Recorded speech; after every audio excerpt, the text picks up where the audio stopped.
Dans la nuit de lundi 6 à mardi 7 juin, un accord a été conclu entre le Parlement européen et le Conseil sur la directive salaires minimaux adéquats en Europe, dont l'objectif final est de tirer vers le haut les salaires minimaux à travers l'Union.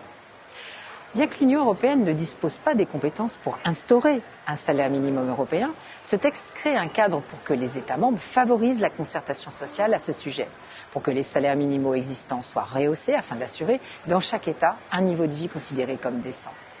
C'est une magnifique victoire pour l'Europe sociale et pour notre groupe des socialistes et démocrates qui mène depuis longtemps ce combat en faveur d'une telle législation et l'a négociée.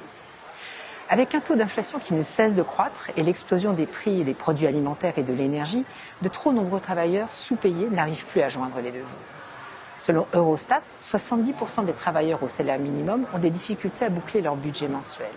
Il est important de noter aussi que 60% des salariés au salaire minimum sont des femmes. Avec cette directive, notre objectif est également de réduire les inégalités salariales et de contribuer à une convergence sociale vers le haut, ainsi qu'à une augmentation des salaires dans toute l'Europe. La directive permettra d'améliorer la protection du salaire minimum pour les travailleurs dans les États membres, puisque ceux-ci devront utiliser des critères clairs lors de la fixation et la mise à jour des salaires minimums légaux, en tenant compte du coût de la vie et du pouvoir d'achat. D'autre part, cette loi permettra de renforcer le pouvoir des travailleurs et des syndicats lors des négociations collectives au niveau national. Davantage de travailleurs bénéficieront ainsi de la protection d'une convention collective.